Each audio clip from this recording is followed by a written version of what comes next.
So welcome or welcome back. In this video, we're going to find out, for me, what is the greatest of all time. The best whiskey I've ever had. Now, number one and number two is that G.O.A.T Stagg from 2016, Hazmat, and in the other corner is Jack Daniel's Coy Hill Small Batch. This is the stuff that was so condensed, they couldn't even make a single barrel out of it. And then coming up the side is the King of Kentucky. We'll see where these all flush out. But first we need to warm up. So we're going to warm up with this swill here. Bottle killer, this guy.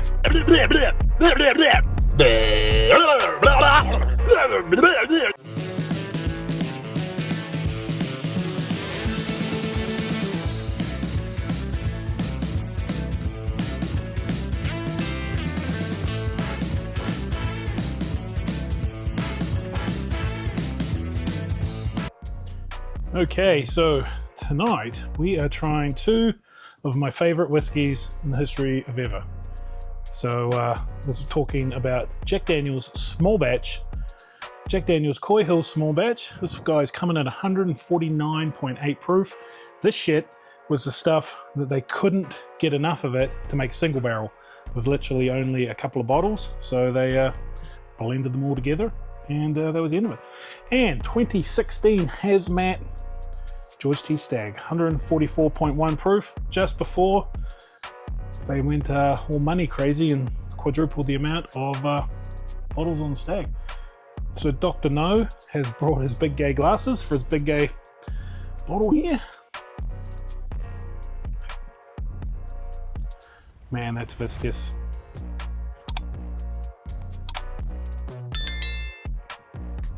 That even, it's like daddy long legs. And if you can hear some like heavy breathing, it's Oscar.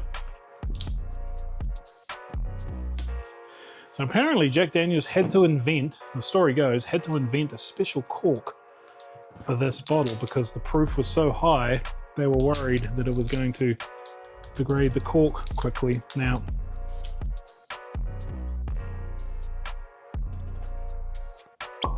oh!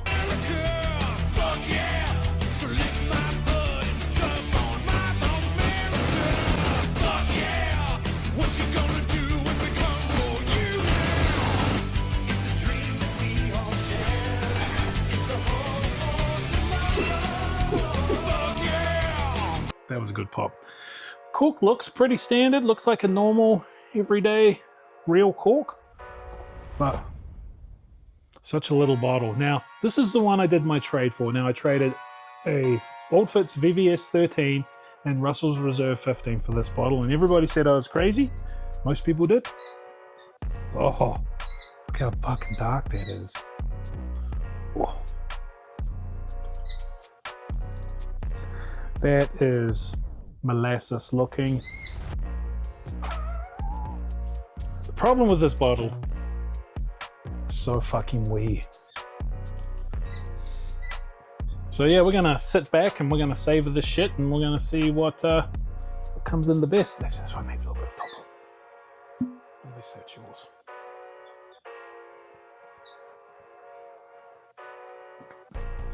Okay. Big tall bottle, big tall glasses, short little bottle, short little glasses. And we'll come back with some tasty notes and some insight and stuff. Many hours later. So, trying to get some words in here on these two fucking spectacular drinks. So, on the nose, like this thing is molasses. It is, you can put your nose right in there for 150.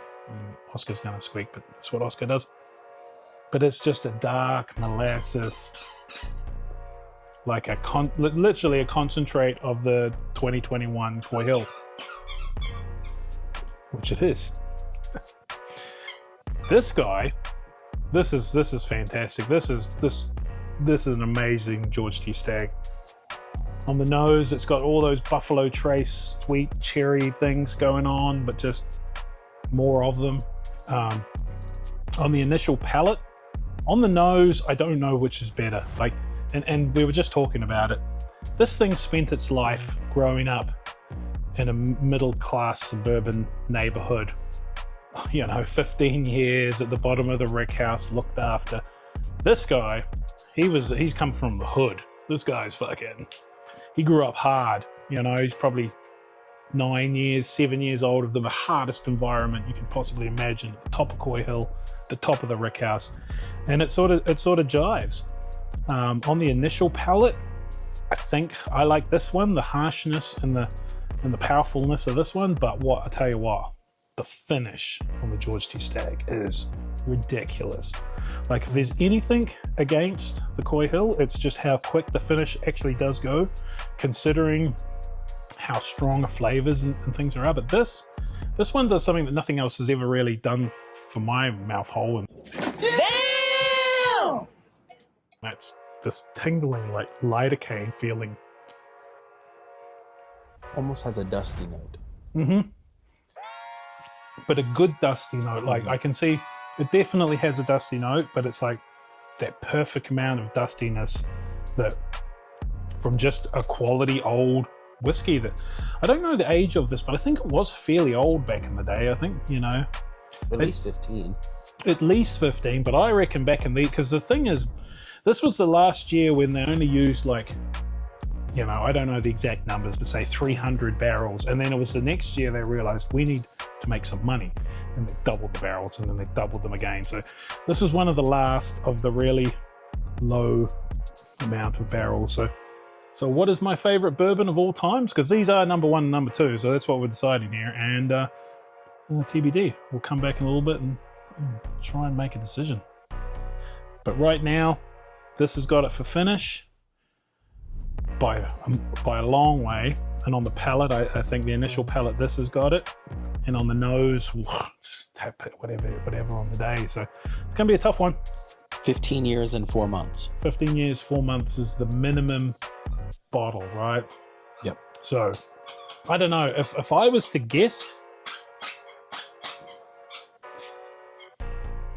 I'd say there's some 25-year-old stuff in here, or just some ridiculously old stuff. Many hours later. Bit more sipping, a few other things we've come into conclusion of. These things are ridiculously good value. As silly as it sounds.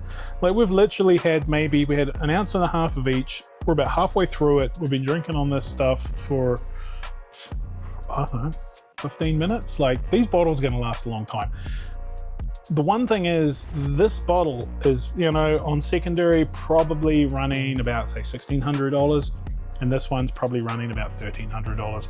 Just looking at that and how close they are, this is the best value because you're getting twice as much of it. They only made 2,500 of these bottles, give or take. So that's ultra rare. Not too sure on the bottle count of this. I'll put it up here somewhere, but a little bit more than that. But not a huge amount. Like I say, they started making a lot more G.O.A.T. Stagg after that. So what's the conclusion? Where are we at? We've sort of come to the conclusion that the G.O.A.T. Stagg is just, it's a more delicate, more put together drink. And this is 2016 Hazmat G.O.A.T. Stagg. So it's got, on the nose, it's a little bit more put together. It's a little bit more livable. You know, you really want to get inside there and live in it. Say what? It's just in your face. And as it opens up, because this one was a fresh crack, there's getting so much more of that, it's like a nut butter, like a really heavy nut butter.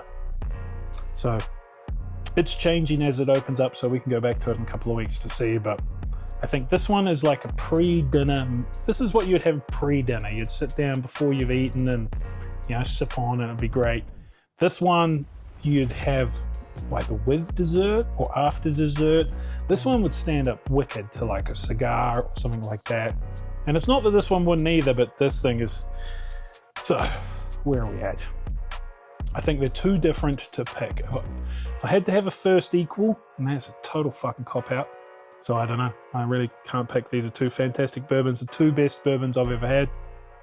So just too different to pick.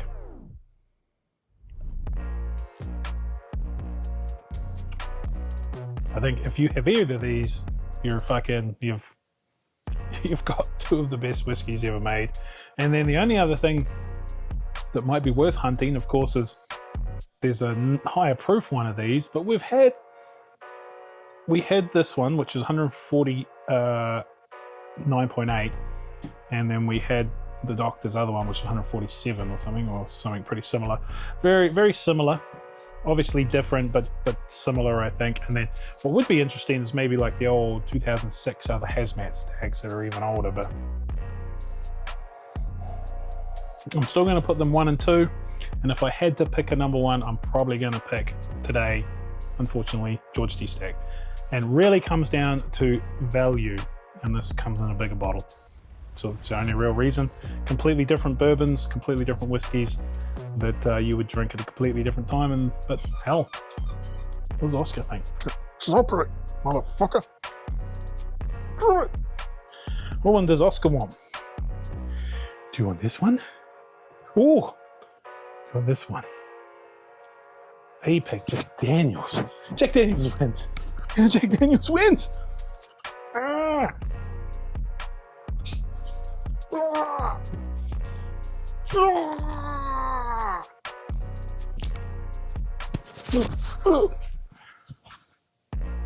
Get at that because you found it.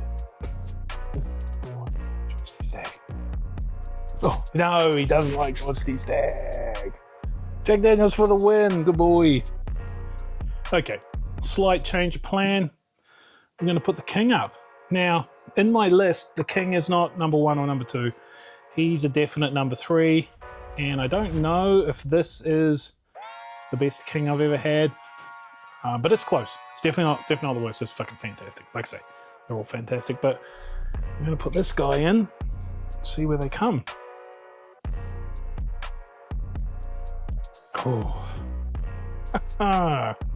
It's just so fresh on the nose. Let me get the other one.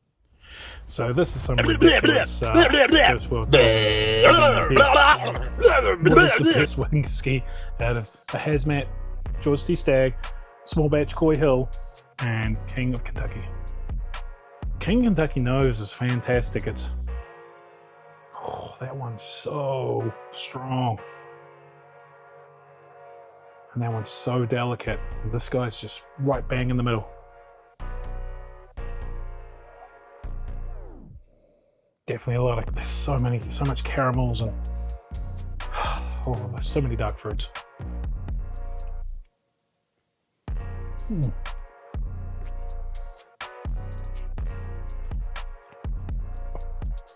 Wow.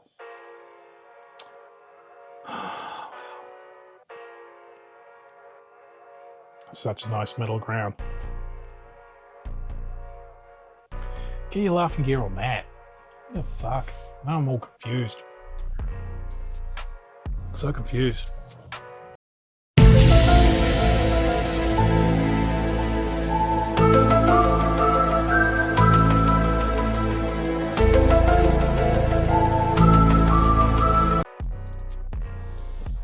Dominoes.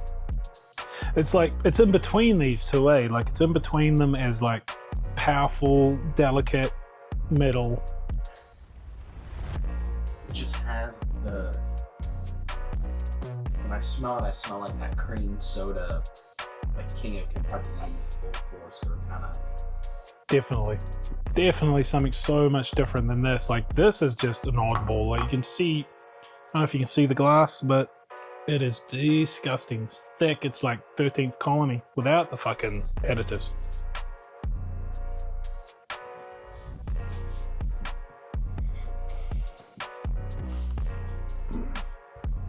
One thing I can say is, in the modern Jack Daniels / Old Forester, you sort of see a little bit of similarity.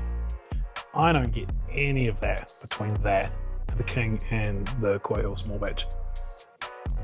So it has a comparable nose to the G.O.A.T. Like if you're putting it in, if you want to compare it. Yeah.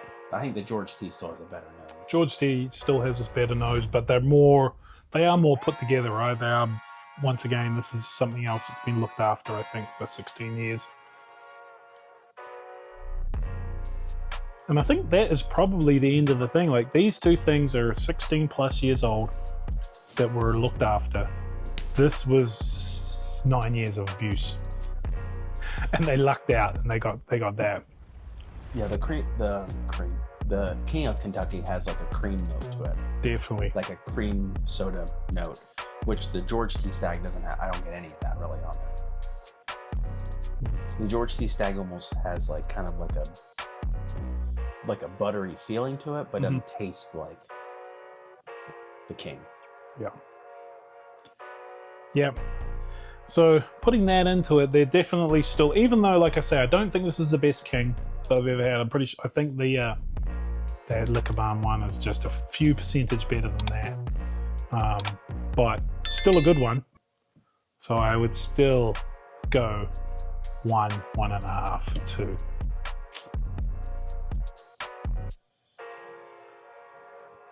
Put that in the middle. This big double glass. TBT. It is interesting to go from those two to the King and then back to those. And the elevation that you get. You mean in quality or Which is crazy saying that about the King of Kentucky. Yeah, it is. Like, it's just, I think, and it's crazy to also say that proof probably hurts this guy. Okay, so we've come to a bit of a conclusion. We're definitely going number 1, number 2, number 3 in this round. But what we figured is this is one of the best George T. Staggs that Buffalo Trace has ever made.